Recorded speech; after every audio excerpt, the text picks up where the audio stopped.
अस्सलाम वालेकुम dear students. आज का हमारा टॉपिक है साइंटिफिक मेथड। आज हम इस टॉपिक को डिटेल में स्टडी करेंगे। सबसे पहले हम इसकी डेफिनेशन को डिस्कस करेंगे कि साइंटिफिक मेथड होता क्या है। Scientist take specific steps for doing scientific research और scientific work. These steps are called the scientific method. किसी भी साइंटिफिक रिसर्च या फिर साइंटिफिक वर्क को करने के लिए साइंटिस्ट जिन स्पेसिफिक स्टेप्स को फॉलो करते हैं इन स्पेसिफिक स्टेप्स को हम साइंटिफिक मेथड कहते हैं। अगर हम इन स्पेसिफिक स्टेप्स को बायोलॉजिकल रिसर्च करने के लिए यूज़ करेंगे तो इनको हम बायोलॉजिकल मेथड कहेंगे। अब किसी भी रिसर्च को करने के लिए या बायोलॉजिकल रिसर्च को करने के लिए साइंटिस्ट जो है वो 6 स्पेसिफिक स्टेप्स को फॉलो करते हैं। Number 1 is recognition of a scientific problem, second observation, third hypothesis, fourth deduction, fifth experiment and sixth one and the last one is results. Recognition of a scientific problem, इस step में scientist जो हैं वो किसी भी scientific problem को, scientific question को या फिर फिनोमिनन को आइडेंटिफाई करते हैं और फिर उसको क्लियरली डिफाइन करते हैं जिसको उन्होंने इन्वेस्टिगेट करना हो।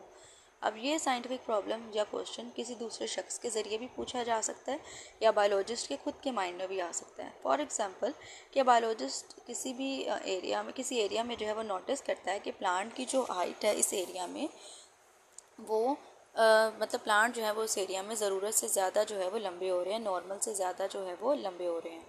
तो यहाँ पर एक साइंटिफिक प्रॉब्लम या क्वेश्चन अराइज होता है कि वो कौन से फैक्टर्स हैं जो इन प्लांट्स की अनयूजुअल ग्रोथ के लिए रिस्पॉन्सिबल हैं।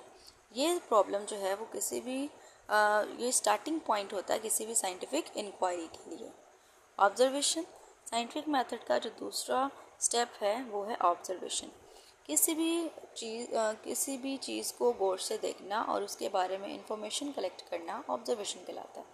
साइंटिस्ट ऑब्जर्वेशन करने के लिए यानी मुशाहिदा करने के लिए अपनी 5 सेंसेस को यूज़ करते हैं, जैसे कि टच हो गया, स्मेल, टेस्ट, विजन एट्सेट्रा। इसके अलावा साइंटिस्ट जो है वो प्रॉब्लम से रिलेटेड जो है वो पुरानी रिसर्च और या आर्टिकल्स को स्टडी भी करते हैं ताकि प्रॉब्लम से रिलेटेड इंफॉर्मेशन को कलेक्ट किया जा सके। अब ऑब्जर्वेशन की 2 कैटेगरीज हैं यानी ऑब्जर्वेशन की 2 टाइप्स हैं, जैसे कि एक number 1 is qualitative observation and the second one is quantitative observation. Qualitative observations वो ऑब्जर्वेशंस होती हैं जिनको हम नंबर्स की फॉर्म में रिकॉर्ड नहीं कर सकते, यानी इन ऑब्जर्वेशंस को हम नंबर्स की फॉर्म में मेजर नहीं कर सकते। For example the colour and texture of a flower. इसके अलावा क्वांटिटेटिव ऑब्जर्वेशंस जो होती हैं वो ज़्यादा एक्यूरेट होती हैं as compared to qualitative observation, क्योंकि ये इनवेरिएबल होती हैं, मतलब चेंज नहीं होती, हमेशा जो है वो कांस्टेंट रहती हैं, मेजरेबल होती हैं। इनको हम नंबर्स की फॉर्म में, क्वांटिटी की फॉर्म में मेजर कर सकते हैं और जो डाटा है मतलब उसको नंबर्स की फॉर्म में रिकॉर्ड कर सकते हैं। जैसे for example number of birds in a tree. Third step of scientific method is hypothesis. Observation की बेसिस पर साइंटिस्ट जो है वो किसी भी प्रॉब्लम का एक पॉसिबल स्टेटमेंट बनाते हैं, पॉसिबल आंसर देते हैं। इस पॉसिबल आंसर को हम, टेंटेटिव आंसर को हम हाइपोथेसिस कहते हैं। साइंटिस्ट जो हैं वो सिंगल प्रॉब्लम के लिए एक हाइपोथेसिस भी बना सकते हैं और उससे रिलेटेड मैनी हाइपोथेसिस भी बनाते हैं।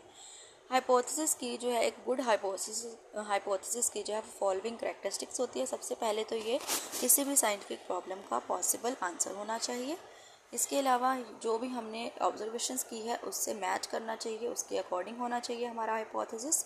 टेस्टेबल होना चाहिए, यानी हम अपने हाइपोथेसिस को एक्सपेरिमेंट के थ्रू टेस्ट कर सकें और अपने हाइपोथेसिस को, यानी जो भी साइंटिस्ट ने हाइपोथेसिस बनाया है उसको एक्सपेरिमेंट के थ्रू डिसप्रूव भी कर सके, रॉन्ग प्रूफ भी कर सकें। तो ये 4 प्रैक्टिसेस होती हैं जो किसी भी गुड हाइपोथेसिस के अंदर ज़रूरी होती हैं। डिडक्शन, साइंटिफिक मेथड का जो 4th स्टेप है वो है डिडक्शंस, यानी हाइपोथेसिस से साइंटिस्ट जो है वो कोई भी जो लॉजिकल रिजल्ट्स निकालते हैं इनको हम हाइपोथेसिस कहते हैं, इनको हम डिडक्शंस कहते हैं। यानी मतलब साइंटिस्ट जो हैं वो किसी भी कोई भी जो उन्होंने हाइपोथेसिस बनाए होते हैं उनसे जो लॉजिकल रिजल्ट्स निकालते हैं, रीज़नेबल रिजल्ट्स निकालते हैं, इनको हम कहते हैं डिडक्शंस। डिडक्शंस जो है मतलब डिडक्शन की स्टेटमेंट बनाने के लिए हम इफ़ और देन का पैटर्न यूज़ करते हैं। कि फॉर साइंटिस्ट इसमें यह एज्यूम करते हैं कि अगर हाइपोथेसिस ठीक है तो इसके क्या रिजल्ट्स हो सकते हैं। फॉर एग्जांपल एक हाइपोथेसिस जो है वो किसी साइंटिस्ट ने बनाया कि जो लीफ की डिस्कलरेशन और जो स्टंटेड ग्रोथ है प्लांट्स में वो आयरन सॉइल में आयरन की डेफिशिएंसी की वजह से होती है। तो इसका डिडक्शन क्या होगा कि अगर लीफ डिस्कलरेशन यानी येलोइंग ऑफ लीव्स और जो स्टंटेड ग्रोथ है प्लांट की वो आयरन डेफिशिएंसी की वजह से हो रही है, तो हम अगर सॉइल में आयरन जो है वो उसको बढ़ा दें, आयरन की अमाउंट को बढ़ा दें, तो जो लीफ का कलर है वो भी इम्प्रूव होगा, यानी लीफ डिस्कलरेशन नहीं होगी और जो प्लांट की ग्रोथ है वो भी बहुत ज़्यादा अच्छी होगी। एक्सपेरिमेंट साइंटिफिक मेथड का बहुत ही ज़्यादा इम्पोर्टेंट स्टेप होता है। यानी इसमें हाइपोथेसिस जो है इसमें साइंटिस्ट जो है वो किसी भी हाइपोथेसिस को टेस्ट करते हैं ताकि ये देखा जा सके कि वो जो हाइपोथेसिस बनाया है वो करेक्ट है या नहीं है। एक्सपेरिमेंट के बाद जो हाइपोथेसिस करेक्ट प्रूव होता है उसको एक्सेप्ट कर लिया जाता है और जो ऑल्टरनेटिव हाइपोथेसिस होते हैं यानी जो रिमेनिंग हाइपोथेसिस होते हैं जो डिसप्रूव हो गए होते हैं, करेक्ट नहीं होते, उनको रिजेक्ट कर दिया जाता है। अब जो हाइपोथेसिस करेक्ट प्रूव हुआ था एक्सपेरिमेंट के बाद उससे दोबारा से डिडक्शन बनाई जाती हैं और फिर जो है वो दोबारा उस पर एक्सपेरिमेंट किए जाते हैं ताकि ये कंफर्म किया जा सके कि वो हाइपोथेसिस बिल्कुल करेक्ट है। अब साइंटिस्ट जो है वो किसी भी एक्सपेरिमेंट को करते हुए दो ग्रुप्स बनाते हैं, एक होता है एक्सपेरिमेंटल ग्रुप और दूसरा होता है कंट्रोल ग्रुप। इसको हम एग्जांपल से समझेंगे, जिससे फॉर एग्जांपल हम जो साइंटिस्ट है वो ये टेस्ट करना चाहता है कि कार्बन डाइऑक्साइड जो है वो फोटोसिंथेसिस के लिए बहुत ज़्यादा इंपॉर्टेंट है।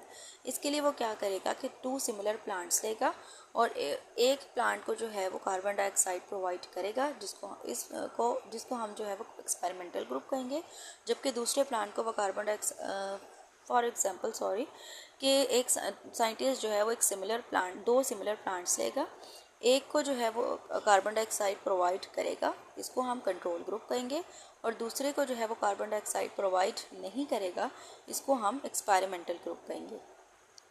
अब यानी हमारे कंट्रोल ग्रुप में जिसको हमने कार्बन डाइऑक्साइड प्रोवाइड की थी उसमें फोटोसिंथेसिस का प्रोसेस होगा। इससे ये बात जो है वो प्रूव हो जाएगी कि कार्बन डाइऑक्साइड जो है वो प्लांट में फोटोसिंथेसिस के लिए बहुत ज़्यादा इंपॉर्टेंट है, क्योंकि एक्सपेरिमेंटल ग्रुप में जिसको हमने कार्बन डाइऑक्साइड प्रोवाइड नहीं की थी वहाँ पर फोटोसिंथेसिस का प्रोसेस नहीं होगा।